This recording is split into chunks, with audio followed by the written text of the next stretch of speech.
Shalom and welcome to another in our series of podcasts from Temple Beth Am, a dynamic center for conservative Judaism in Los Angeles. We're talking about the third episode of Srugim, and we're just kind of going through what the different things are that we noticed about the episode, things that were interesting to us, or that we wanted to comment on. So are there any other things? We've commented on how pants made its way back into this week's episode also, and the relationship. So that girl's name is Hodaya? Hodaya, yeah. Mm-hmm. Okay. And then she meets the guy that, wanted to get together with her for Shabbos. And then she said it was Shabbos. And then later on, once she finds out that he's actually a doctor, archaeologist or whatever, then her interest changed. Yeah. Yeah, it is interesting. And their flirtation is all about him trying to figure out what she's even doing at the university, right? And so as soon as she recognizes that what he's doing at the university is very closely related to what she's doing, because she obviously knows what she's studying, she's all of a sudden very intrigued by him. Mm-hmm. But when he says, can you go with me to the movie on Friday night, or on Shabbat, does he say Shabbat? Yeah, she says Shabbat and he says Friday night. Ah, very good. Yeah. Right. So she has to clarify, like, how you would want me to come with you on a Friday night, right? Like, that's it's something that she can't even imagine, and yet here she is wearing pants, right? So clearly, when we were watching this episode, I texted Rabbi Pernick and I said, this is every person who grows up in one denomination and is trying to be in another, whether or not that's more religious or less religious.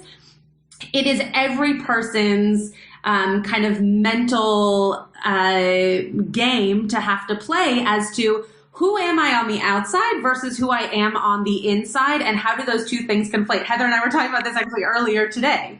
And I was just thinking from my own experience too, there was a point in my life where I stopped bringing any purse to synagogue. Then more recently, I guess there was a time, or I guess not during COVID, but I started to carry something again, but it was very small and it felt awkward. And I don't know. I was struggling with that. So I can understand what the character is going through. Yeah, it's a very, for those of you who know me well or know Rabbi Pernick well, you probably know that both of us grew up in denominations that we are somewhat different from now. So Rabbi Pernick's father is a Reform rabbi, and he is now a modern Orthodox rabbi. And my family, though we went to conservative shul, probably grew up a little bit more along the lines of what a traditional Reform family would be like, where we celebrate all the holidays, we keep kosher in the home. It's actually exactly the same way that Rabbi Pernick grew up as well. But I just took the conservative movement and went with that a little bit more in depth, and he went all the way.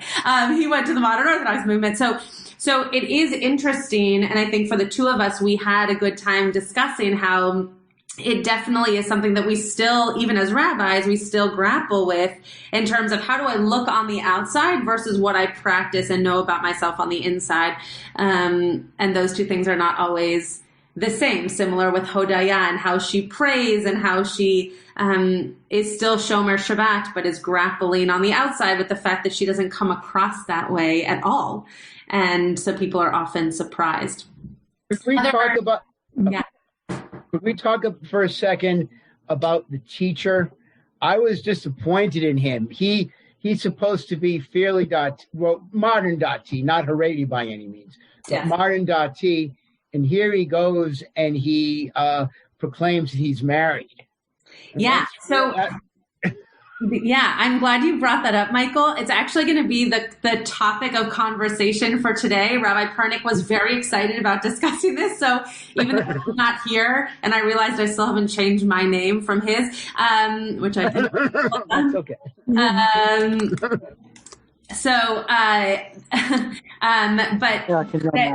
that he was very excited to be able to talk about that. And we definitely will. We'll talk a little bit about what that what that does. Hi, Karen. What that does for his character, but also for the general story of how he comes across, right? Both because he's working as we know, a single man in an all-girls school, and also for the fact that he has to change a part of his identity to fit in with the school because he wants to keep his job. Well, he had already lied once to say the fact that when he started the job or during the job, he really was divorced. Really was. Now he's had to from the real Nama. Yeah. And now he's had to tell the same, effectively relive that story as a lie the second time to get out of another lie. Yeah. Yes, it's totally fine if you haven't watched the episode. You can watch it when you do have power. I'm so sorry that some of you are going through this. We are in Los Angeles and it is not storming, but as you can see, or as I changed my name, but Rabbi Pernick doesn't have any power and he might call in. The hurricane, yeah. But all day he's been nervous that he wasn't going to make it. And I told him we would still have class. He said he's going to try to join. He just texted me. So we'll see. Sorry? He doesn't have power there in New Orleans? No. He doesn't have power. No. So, Sue, do you have power? I do. So did the storm hit New Orleans? Oh, yes. Yeah. As a 1, at least. No, it came as a 2. Oh, my. We have no power. Right. Oh. So we'll keep people on as much as they can. I tried to convince Rabbi Pernick that instead of joining us on Zoom, that he would join us by phone so that he can keep a little bit of his phone power. It's just so interesting. You're having hurricanes out there. I live in Orange County. We just had fires. Oh, my. We're fine. It was just that air quality was really bad. Today it's better, but you turn on the news and different parts of the country are having different. Yeah. So except up here, then I'm having snow.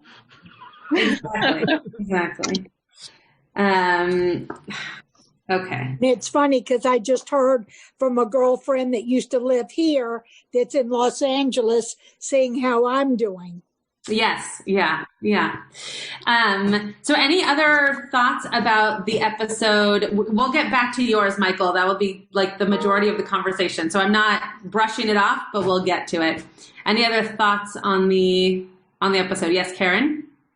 Right. Did I miss something? Did we start at 6? We've just been talking about what people thought of the episode so far. I hate what's his name. I don't know who that is. You know who it is, the doctor. Toilet. Oh, Nati. Oh, Yeah. And I'm in love with Hudea. Yes, she's great. That face. And Yeah. I also love the other woman. Anyway, I've seen the whole thing. So I just it was on the right episode. Every week I'm just doing the episode I'm supposed to do. Good for you. I did have a thought about the male having to be married, but I think that's what you're going to talk about. Yes, that's what we're going to talk about. Yeah, so you can bring that up in a few moments. Nati is a very interesting character. Someone who people typically hate or really find to be someone who is not supportive for sure of other people's feelings who he's engaging with. Right. This episode, we saw that much more than other episodes where he could have kind of come off as a little bit just like nebbishy. And now he's coming across as like he comes up behind her and reads that beautiful poem and he knows, right? He knows that she either likes him or at least has some kind of feelings for him. And he's I don't know if he's just naive and doesn't get it, or we have some nods, some head shakes, who knows? But he clearly is playing into something that he's playing with fire, right? He knows what he's doing here, and I don't think I know that in the first class I mentioned how I thought that he, and I still think this, though at times I struggle with him more than others. I think that there is something lost about him, that he just doesn't really understand like how to be himself yet. But I think that in this episode, he took it too far, and knew what he was doing and knew that he was kind of egging her on and playing with her emotions, and that's not okay. So but I have more respect for him at the moment than I do for the school teacher. I think he's honest. He doesn't try to be anything he isn't. He effectively admits his shortcomings in comparison to the school teacher. I don't see Nati pulling off a series of lies the way the school teacher did. Yeah, so Nati definitely isn't lying. You're right. He's not coming out and saying, what's her name? Yifat is in love with me and I'm going to be mean about it, right? He doesn't come out and say those words, but I think his actions are maybe worse than Amir's because he's playing with someone else's emotions, not just his own life. Yeah, Esther, do you want to say something? Wait, you have to unmute though. Wait, unmute. Esther, unmute. Oh, there you go. Okay. I don't think he's even aware of what he's doing. He's like a space cadet. It's definitely possible. I think that he's so mean. It's just he's clueless. Yes. I think he is clueless in certain spaces. Sure. The funniest part about this conversation, and then I'll call on Debbie and then I'll call on Norm. The funniest part about this conversation is that when Rabbi Pernick and I started watching this show, the first 4 minutes, we had both seen the series before, but the first 4 minutes, Rabbi Pernick said, "We should just teach about Nati." And I was like, no, who's going to care? We're not going to teach about one character. So here we are. He was right. But I do think that there is something, this is why he's such a complicated character and someone who you both want to love and see him do better, but also love to hate, right? That he's this character who clearly at times is very aware and is hurting the person who I see you, Karen. He's clearly hurting the person who cares about him. And at other times, I think you're right, Esther, that he is just so unaware that he just deals with life in a naive way that we all want to be like, hello, you are not doing this well. You are not acting like a doctor, who is a mature person with people's lives in his hands. You're acting like a child. You're acting like a preteen who doesn't know how to deal with his emotions. So there is the back and forth of that for sure. I think part of the reason that people like the character is because of this, right? You're not talking this excitedly about anybody else. You're just excited about Nati. So I think it's a fun character. Okay, Debbie, Norm, Heather, and then we're going to move on to the topic. So I think Nati's unkind, and I think he's selfish, and he has these little smiles. He knows exactly what he's doing. So, he's taking advantage. He's getting his laundry done. He's getting free food. He's getting a comfortable apartment, and he has to do nothing for it. So he knows, I agree with you. I agree with you that in those moments, I think he definitely knows the laundry, the food, for sure. He knows that he's mooching, without any regard for it whatsoever. I think the piece that makes me concerned about him is that he's doing those things and knowing that Yifat is hoping that it's going to turn into a relationship, that she is caring for him, and that by him taking advantage of her care for him, that he's, as you're saying, he's being mean and he's taking advantage of her wanting to care, but in return is doing nothing to care back for her. Yeah, exactly. Okay, Norm, you've had your hand up. I just want to say, besides the fact that he takes, yeah, giving nothing, and, yeah, bring your laundry over to some woman's house to do it, it's just astonishing. But you'd think somebody would be telling him this, if not her, one of her friends or one of his friends. Somebody would be saying, hey, you're stepping over the bounds of of human decency. Yeah. And yeah. It's really a shunda. Yeah. I think that most, speaking as a woman who's known men like this, I think that she probably is nervous to tell him to not do it because then she loses connection to him. Right. And I think that it is classic abusive behavior in like the most, like not offensive type of abuse, but right. He's using her and she likes him. And so she allows for that because she wants to stay close to him. But we all, as the audience, see it as him just using her. And if he's going to use her, she should just get rid of him and put more attention on somebody who's going to care back for her. So I totally agree with you, Norm. And it's part of what makes entertainment like this so fun, because we as the audience are really rooting for her to do better. And what she sees is a person who is coming to her all the time. She doesn't see him using her, except for, I think this past episode, she kind of noticed these moments where she was like, just leave. Like, what are you doing here still? If you were going to be here, be here. And if you're not going to be here, get out of here. But hopefully one of the other characters will say to her or to him, what are you doing? You know, she may not be able to do that emotionally, but some other character should say to him. Yeah. Well, and remember, Amir did. Right? Amir in some other episode, maybe it was last week's episode, use your own bathroom. Thank you. Yes.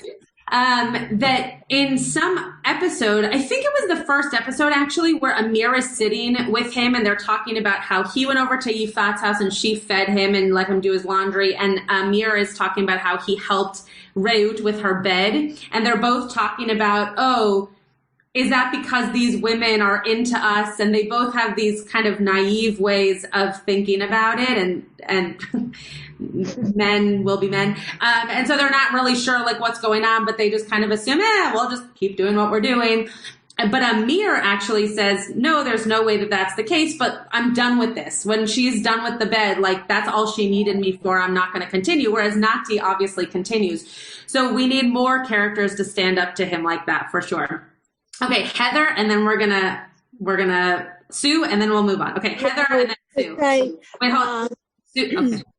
Hodaya, hit on him last week, or he was asking maybe we could go out. Oh, right. While the other one was in the other room. Yes. Yeah. He, yes. I don't even know what to say to that. Yes. He clearly is trying to kind of have his hand in many pots, and get the best deal out of all of this. Okay, Heather. Your wife. I was just going to say, I've watched the whole series, so I'm trying to just be mindful, no spoilers or anything. And I had to go back and rewatch some of the episode or just read about it. But Nati, he's definitely like the modern Orthodox player.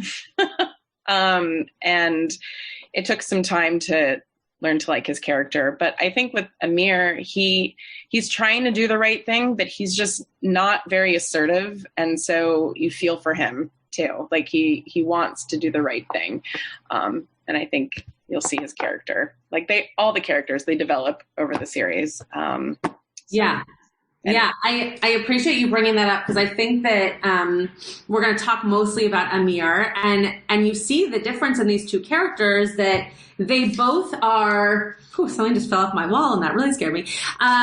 They both are kind of quiet and passive in not great ways, right? We want them to be a little bit more assertive, as Michael was mentioning. We want Amir to be more assertive in telling the truth and being exactly who he is. We want Nati to be a little bit more assertive in just being a good guy and being part of the world that we all live in and not in his own.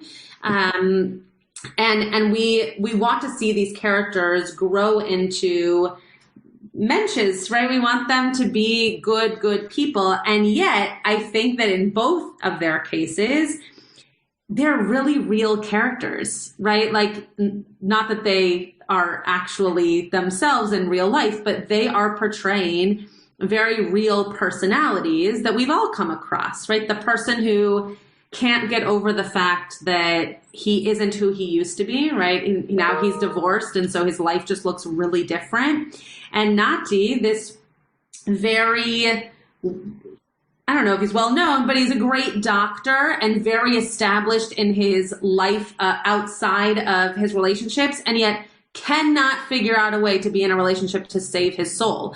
So we have these two characters who are just not mature in the way that we want to see them mature kind of all the way through. They just have spots of maturity that are not great. Yes, Barbara, you look like you are in the dark. Are you in the dark? I am in the dark. Oh, okay. The computer is shining the light on my face. It's beautiful. All right, go ahead. Nati is not established as a doctor. He's a resident. He's a baby as a doctor is concerned. True. As a doctor. But as somebody that's gone through that sort of time of life many years ago, I don't remember ever meeting any guy or girl in internship or residency that was so self-centered as he was. Mm-hmm. Mm-hmm. I mean, a lot of us are kind of obnoxious at that point, I think. Maybe we're even obnoxious our whole lives. Yeah. But most people are too. But he was really self-centered and believed that the world was owed to him. He wasn't making much money, I guarantee you that, although nowadays they make a pretty good life. Oh, well, there you go. When I was an intern, I made $300 a month, and they took $30 a month out for the room that we were forced to live in. We couldn't go off campus as interns unless you were married. And I did work up after an internship and 5 years of residency where I finally made something like $9,000 a year. Wow. Now they're making like $60,000 a year, and I'm pretty sure it's probably the same in Israel as it is now. So he wasn't, and this is supposed to be modern day, so he's not impoverished. He can afford to buy himself the food and stuff. This is just a user. Yeah.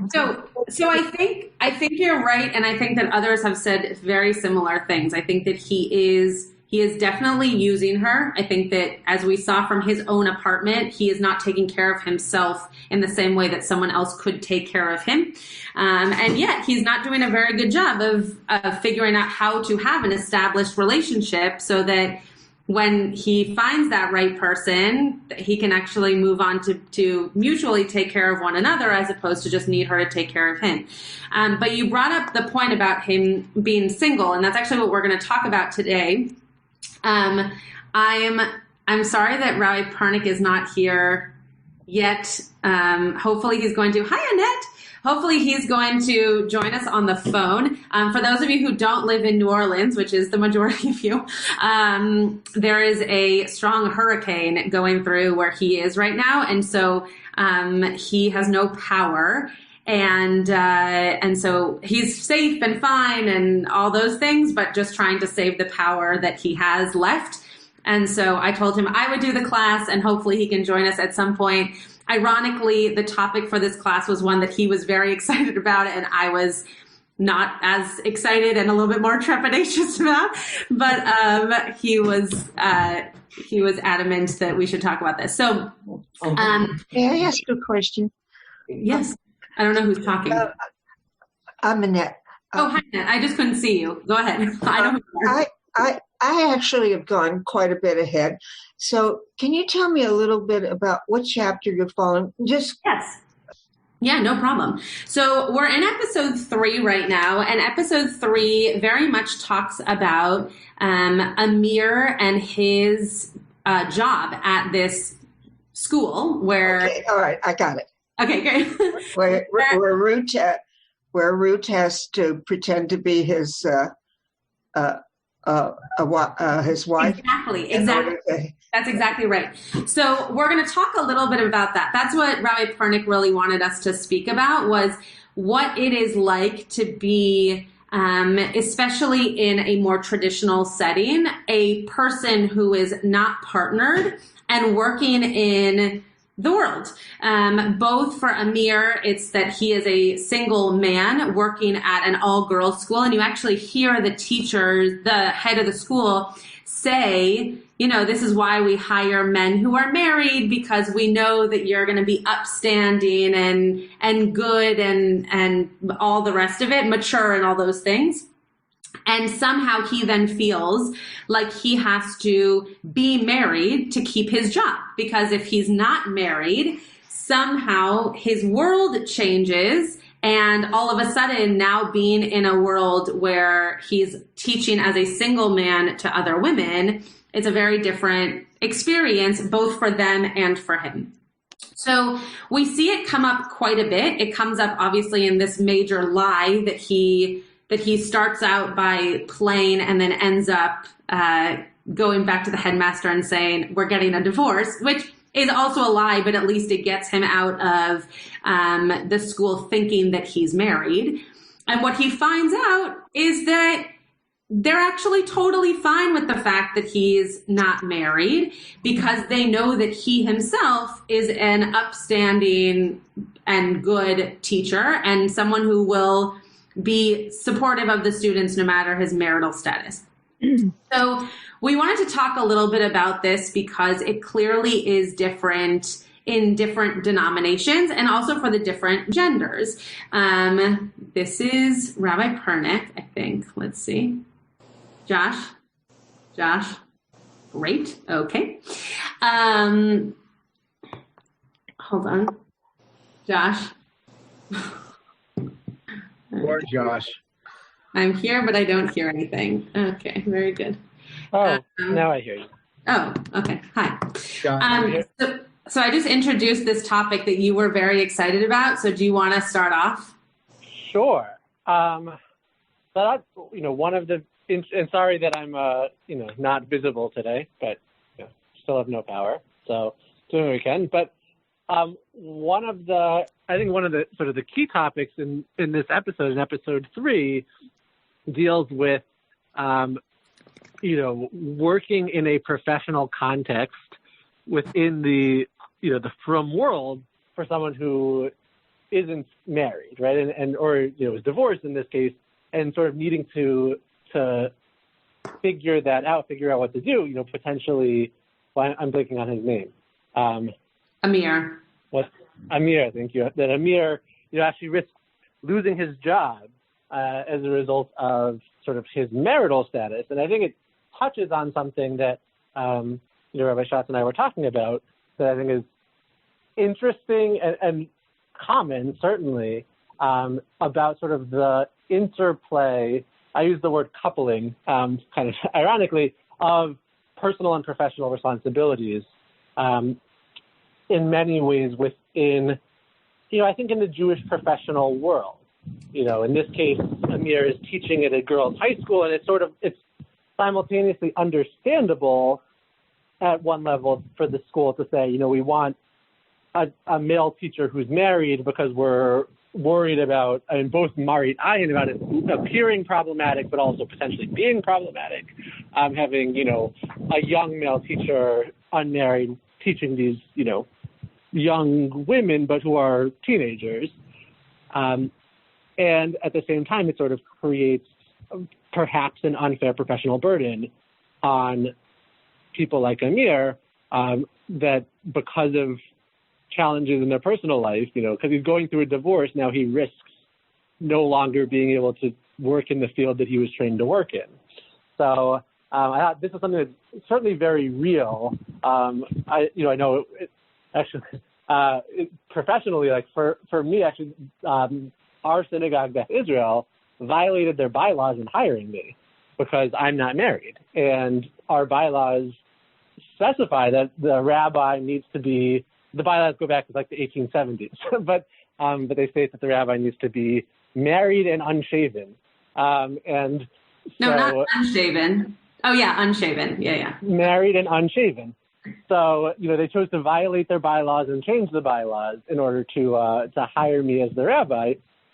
But I've seen, I can share numerous examples of peers where I've seen where people feel like there's a position that they would be well suited for, or a training that they would be well suited for, that, they're ineligible as a result of their personal status, their marital status, in ways that, again, I don't want to say like unfair, but it's actually, it is simultaneously perhaps understandable, but also, certainly challenging for those people, and maybe a loss for sort of the profession as a whole, or for those institutions that won't hire them because someone who is qualified and is good at their job now can't be hired because of something that's apart from their professional skill in that area. So, Rabbi Pernick, someone asked a question. Barbara asked a question, and I can posit on what I think the answer is for Los Angeles, but maybe you know better than I. Out of curiosity, she said, do local Jewish Orthodox schools also require teachers to be married as in the series, or is it just that people like you need to have a beard and be married? You're saying local like in New Orleans? Well, Barbara's my congregant, so probably local like Los Angeles, but just in general, yeah. I mean, so, no, I taught in the Jewish world before I went to rabbinical school, and that was never raised as an issue. With that being said, I was teaching elementary school and preschool. And actually, I do think I could imagine it being raised as an issue about, having this man teaching preschool doesn't have kids. Like, is that strange? Like, elementary school, I think a little bit less so perhaps. But, in this case, in Amir's case of teaching at a girls' high school, I would be interested to hear what schools do. I'm not aware of any schools that have that as a requirement, that teachers in a girls' school be married, male teachers, in a girls' school be married. Yeah. But I wonder if the hiring decisions, if that's factored in unofficially. It's really hard to cut you off when I can't see you. I know that in Los Angeles that the schools that are gendered, so the male yeshivas and the girl schools are, if it is an opposite gendered teacher, they are only allowed to teach secular subjects. So I don't know about the marriage piece, but I know that if you have, I knew someone who was a man who is still a man, but working in a girls' school, and he was only allowed to teach them math and science. That they needed to have female teachers teach them the Tanakh and Mishnah and those kinds of things, and I would assume the same for male schools with female teachers.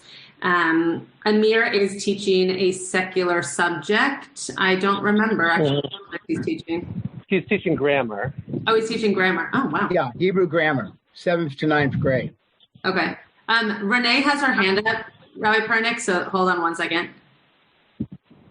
I wanted to say two things. One, you're right on the day school. Idan went to an Orthodox day school, and at 4th grade, the girls and boys were separated. Yeah. And the Rabbeim were the ones that taught the boys Judaica. Yeah. And the women were the ones that taught the secular subject. But along the lines of what Amir went through, it was really interesting. Idan was applying for jobs as an assistant teacher in some of the Orthodox preschools, sorry. Mm-hmm. And they wouldn't hire him because he was a guy. Mm-hmm. And they said it's not appropriate for a man to be working in a preschool because he wouldn't be able to take the little girls to the bathroom, and he wouldn't be able to hear the female teachers who might be teaching singing. He wouldn't be able to hear the Kol Isha. And so they wouldn't hire a male assistant teacher because of that, which I thought was fascinating because obviously there are little boys that are in these preschool classes, and they certainly could benefit from having a male role model. Yeah. So there's also different ages for when these things come about. I believe it's 9 years old for girls and 3 years old for boys. Is that true, Josh? What about 3-year-olds for boys? Like the laws of Yichud and those kinds of things happen at 9 years old for girls. That sounds right. Essentially, I think that sounds right. I don't know about, you said. Yeah, I think I read this morning that it was 3 years old for girls. But anyway, I mean boys. Anyway, it doesn't matter. That it's younger than B'nai Mitzvah, right? That it's not the same age as mitzvah bearing age. And I think that one of the things that comes out of this, that I know that the New Orleans crew has talked to Rabbi Josh a little bit about, is the idea of yichud and the idea of being alone in a room with someone or someone's even of the opposite gender. And what does that constitute, right? What does that mean for the teacher? What does that mean for the students?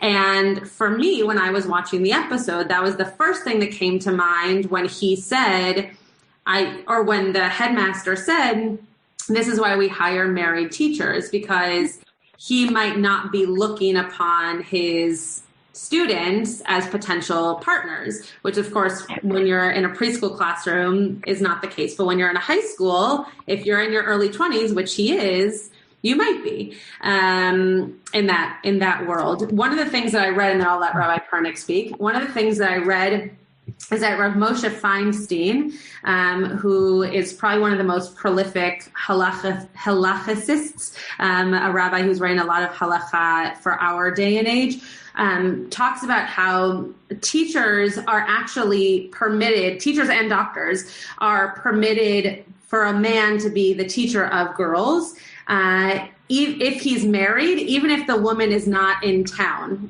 By which what he means is this idea that even if your wife is not nearby or able to check in on you, that the understanding is that you would be faithful to a partner and therefore not need that extra protection around you that a person who is single might need.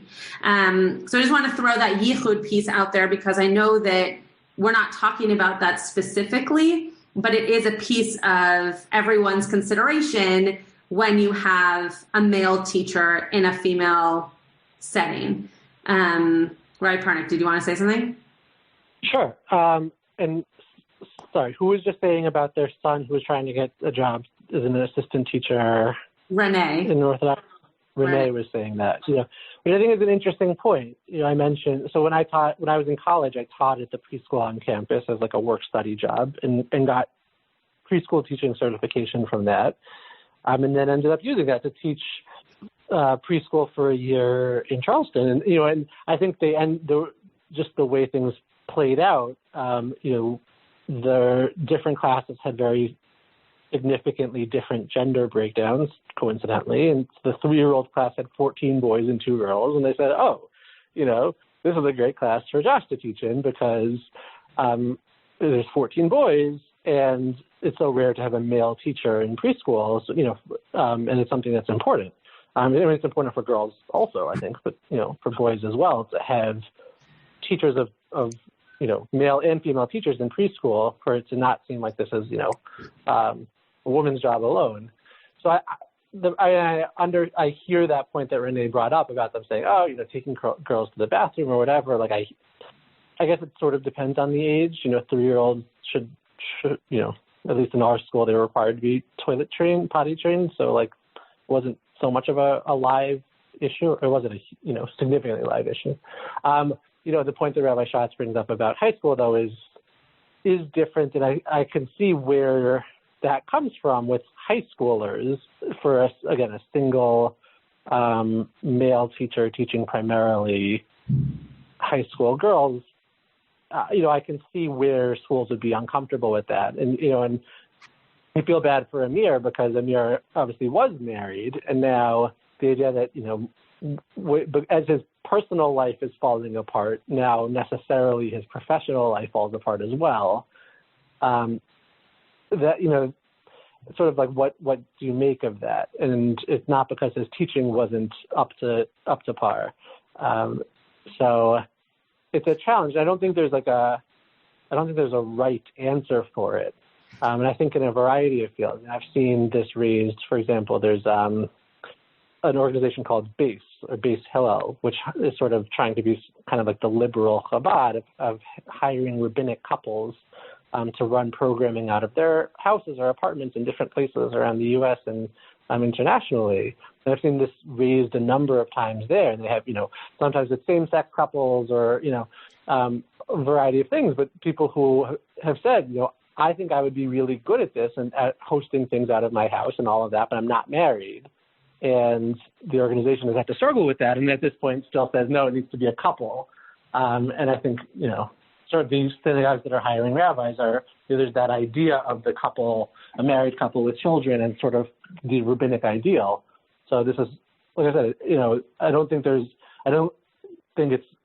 wouldn't say it's unfair to single rabbis, but it's a challenge that I think a lot of institutions deal with, and certainly a lot of Jewish professionals deal with, of how these two parts of life that in theory should be separate really aren't.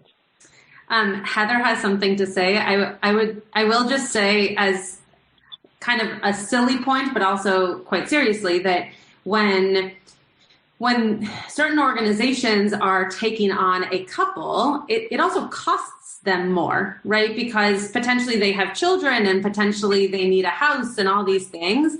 When Temple Beth Am hired me as an unmarried human, I cost them much less than had I come with a husband and children. And I think that just shows how much a family person is still valued above someone who might not be familially oriented, and how, for Rabbi Pernick, when he was applying and saw that in his contract, right, they had to trust that he could be as good of a rabbi without a wife as he could be with a wife. And I think when it comes down to the teaching piece, there's something inherently different about someone who has had experience as a partnered person than someone who comes into an experience without a partner.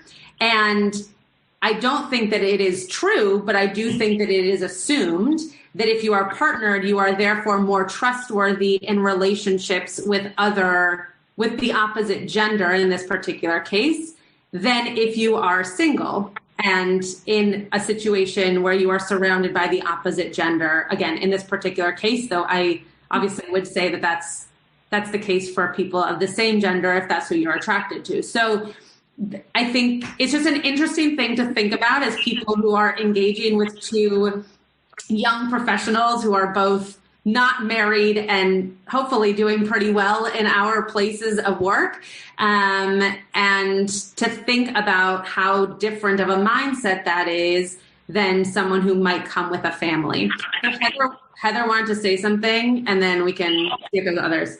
I just wanted to say that just from some details of watching the episodes, it seemed like that they were older, and I looked it up because, Wikipedia never lies. But they are in their late 20s, early 30s. So that's interesting, because if Amir is like 28 or 31, you wouldn't think that he would be dating someone in high school. Yeah. So that brings a whole nother element too. Yeah, that's true. And maybe that was part of what ended up kind of being the concession on the part of the head of school, who was like, you're doing great. We think you're pretty trustworthy. You can still stay here. You're a good teacher. Who knows?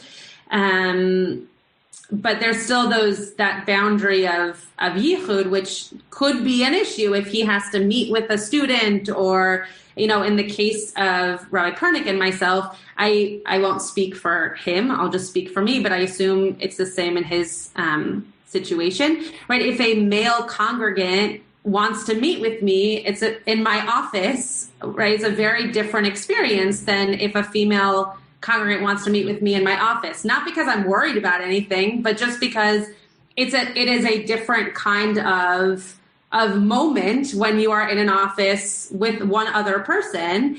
And I think that is much more heightened when you are a single person than when you are a married person, both for the person and for the employer. And as I mentioned to actually multiple of you today, and Rabbi Pernick can speak to this if he wishes, I think it also has to do with the fact that we Rabbi Pernick and I, have had less experiences that we are also pastorally helping congregants through based on not being married and not having children. And how do you go about being the quote pastor in those moments to help someone through a life cycle when you are hopefully helping them through based on others' experiences rather than your own. And that's something that I personally am always very transparent about, but definitely feel like it would be easier to pull from my own experiences had I had them. What do you think, Rabbi Pernick? I think that's certainly true. And, there's a certain amount, I don't think it's necessarily required to have gone through an experience in order to be pastorally sensitive and helpful to someone going through an experience. Yeah.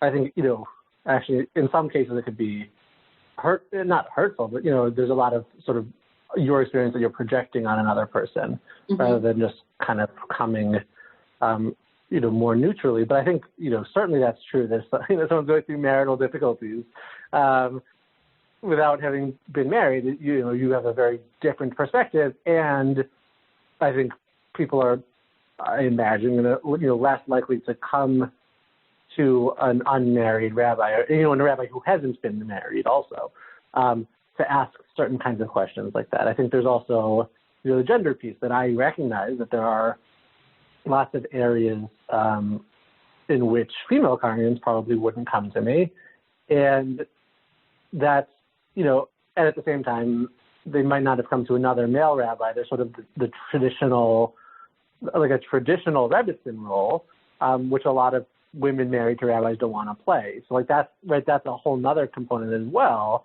about whether the rabbi is married or not, and what that speaks to about the rabbi's experience, but also the rabbinic spouse, and are they being expected to take on a role by virtue of being married to the rabbi, and there sort of being an assumption of them being pseudo clergy, which again some people happily take on, and some people have no interest in taking on.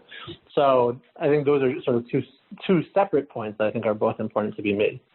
I'm going to read a few comments because then we can speak to them. A lot of this has to do with Rayut and how she dealt with the situation, which is very interesting. Norm wrote, even in this episode, Rayut was pretending that they had married when she was 16. This would have explained how she already had 2 children, but it shows that marrying high school-aged girls/women is not uncommon. True. Annette wrote, I love how Rayut really warmed up to the idea of being Amir's wife. Yeah, and we'll see how this relationship continues. There's something she, as Rabbi Pernick said, I think last week, she's kind of the staunch feminist right now in this show, and it's interesting how she really becomes kind of attached to the idea of having a partner and being married and having that life that everyone expects of her to have, whereas in her normal life, I'm muting you, Rabbi Pernick. Whereas in her normal life, she doesn't necessarily come across as the person who would be seen in those typical roles. Amir got to keep his job after saying he was getting divorced in part because Rayut told the headmaster what a great guy he was. Yeah, there's something really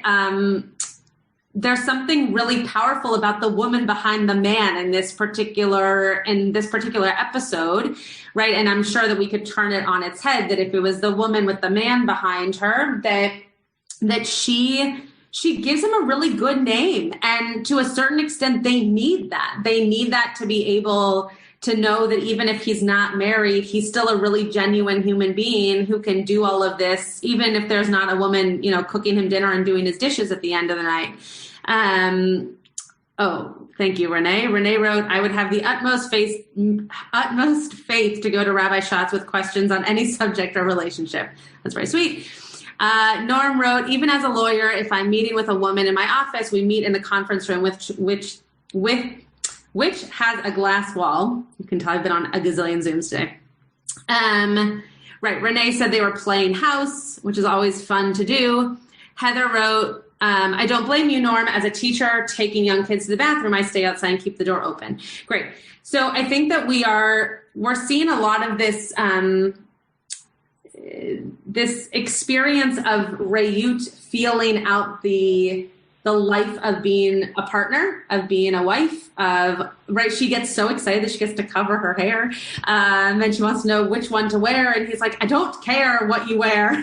Just, you need to be my wife for this particular moment. It doesn't matter to me if it's blue or purple, like just do whatever you need to do.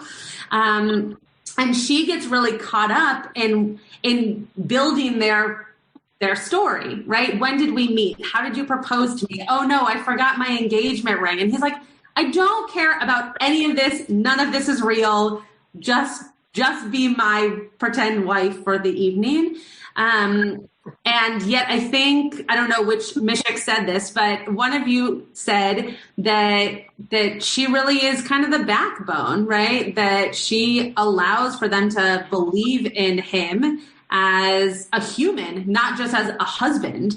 And there's something really powerful about that. Rabbi Pernick, do you want to say anything? Sue has her hand up. So if you don't, I'll call on her and then we can go back to you. Yeah, let's have Sue go first. And then I'll see if I have anything to chime in with. All right. Sue, you want to speak? I was going to say, did you notice the look the headmaster gave when she walked past the room and Amir was talking, or the girls were confronting him and she gave sort of a look like what was going on. And then once he went in the room with the other teachers, the headmaster started picking on him as far as what he wasn't eating, what he was eating, things that weren't good for him, and something else. But then once she met the girl that was his wife, supposed to be his wife, it's like she changed her whole outlook about him, about Amir. Right, Pernick, do you want to comment on that or do you want me to? Yeah, no, I'm happy to. So, Sue, does this mean you have power? You're on here? Yeah. Okay. Yes. Good. I'm glad I told Joel to come over. Yeah. I might come over. We don't have any power uptown. No power. Okay. So I'm not the only one. But yeah, Sue Ray's point, I think, is a really interesting one, in that, and I was wondering about that also, like when the headmaster gives him that look when the girls are, sort of close to him and smiling and, all that in the classroom, I sort of assumed at that point that the headmaster knew that Amir was divorced. Yeah. And that there was sort of that suspicion that was like, oh, it was this divorced guy. I don't know.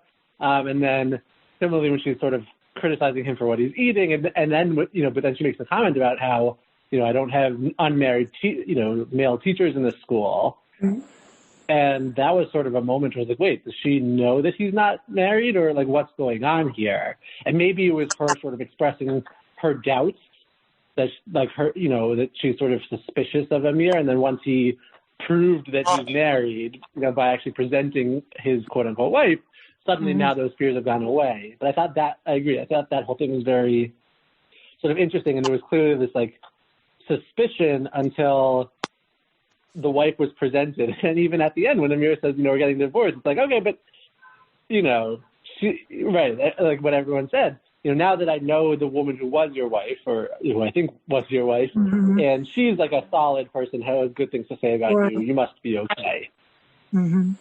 Yeah, I think you're right. I also watched that moment the same exact way, that it seemed as though his behavior was kind of showing him in a way that might have seemed more, quote, single than partnered.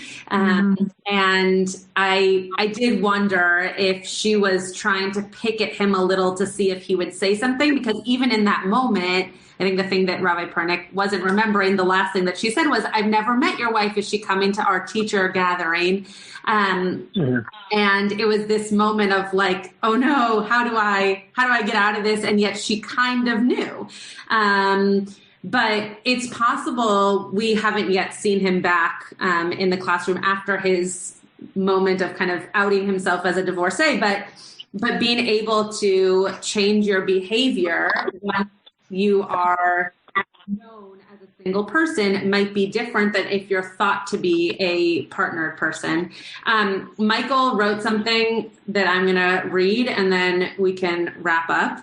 And Rabbi Pernick, some Los Angeles people have family near you and asked me to have you give a news report on how things are there. So you can do a news report after as our final thing here. You can show videos. You can do whatever you want. Okay. So Michael wrote in one of the journals from, I believe, a YCT publication. YCT is Yeshivat Chovevei Torah, which is where Rabbi Pernick went to school. There was an article of how a male rabbi must relate in counseling a female congregant. I believe I've actually read this, including leaving the door to the office open and the limitations on the counseling role. And then he said, I suspect the article may have been prompted, at least in part, on the unfortunate episode at the Georgetown Synagogue, perhaps 5 years ago. Do you want to talk to the YCT article? Sure. I mean, I don't remember if I read that article, but I think that's just a general piece of pastoral counseling. I mean, I don't know if it relates to Rabbi Freundel in Washington, who, was married with kids. And I think a lot of these sort of this kind of awareness first on the part of YCT, at least, precedes everything that happened with Rabbi Freundel in the mikvah and whatnot. I think it just comes from sort of good practice from having, people who are trained therapists also on staff who are teaching the pastoral classes and just presenting what good practice is. And that includes things like keeping a door open and also recognizing the way that people project lots of things onto a person who's playing a caring role, even if it's a professional caring role in their lives. And that's sort of a really important thing to have an awareness of what role how do I see myself in this role, and how does this person see me in this role? And even things that, the rabbi might be leaving a door open and doing all those things right by the book, but sort of checking in to make sure that it's clear what role they are playing, and sort of having those clear boundaries set at the outset is something that's really important. So that I think, I don't think the YCT article necessarily is a response, but the situations like the unfortunate one in DC a couple of years ago speak to the problems when there aren't those clear boundaries put out there up front. Yeah, and I also I did read it. I don't remember that it was YCT, but it's very, very possible. I also want to make sure that no one, and I'm not accusing you, Michael, of this, but I hope that no one hears Rabbi Pernick or I saying that we believe that Amir or any single person should have these boundaries because of assault or of abuse or anything like that. It's really much more so having to do, like what Rabbi Pernick just said, in terms of boundaries. Like I am much more boundaried when it comes to me being a single woman dealing with someone of the opposite gender than if I were a married person or if the other person was married, right? It's a very different kind of experience.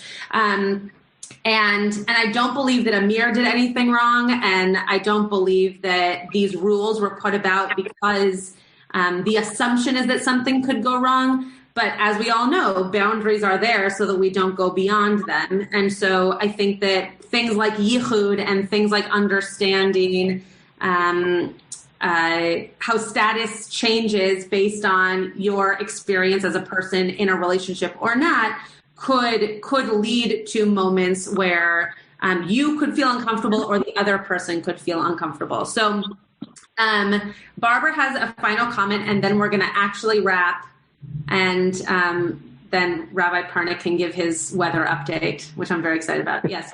As an ophthalmologist, in order to examine an eye, I must touch a person. And I've treated Orthodox rabbis, I've treated froomy people, very ultra froomy people. And I would never shake their hands or give them a kiss, but I definitely touch their persons when I examine their eyes. It's never been a problem. That's number one. And number two, you were talking about having to close doors when you're giving pastoral counseling. I personally, if I was receiving it and a door was open, I'd be very unhappy because I wouldn't want anybody outside to be able to hear what was being said. Sure. And really consider that in the Catholic Church, they believe, I'm not saying that I think that it's correct, that being single makes you a better pastoral counselor. I don't think you two need to be worried about it myself. I think we learn a little bit more from being married. I certainly did. And having a kid that's with visual difficulties taught me much more about treating kids or people with visual handicaps. Yeah. But I don't think you two need to be so worried about it. I don't think that that's a problem. Well, thank you. It's okay. I can't speak for Rabbi Pernick, but I'm not so worried about it. I think that the door piece is one that sends a signal to both people involved. I don't close my door, but I do have a window, and I will share with you that when I was working in Northern California, I didn't have a window, and I ended up meeting with someone who was not mentally stable, and though it had nothing to do with my gender or his, it was not a safe situation, and so they took my door down until there was a window. And I think that it has less to do with gender and less to do with whether I'm single or partnered, and more to do with just the fact that anybody coming into your private space should be somebody that you trust or that other people can see into to know if that's a safe situation. You have been listening to another in our series of podcasts from Temple Beth Am, a dynamic center for conservative Judaism in Los Angeles. If you enjoy these podcasts, we invite you to write a review on the Apple Podcast site or wherever you get your podcasts. For more information about Temple Beth Am Los Angeles, go to tbala.org.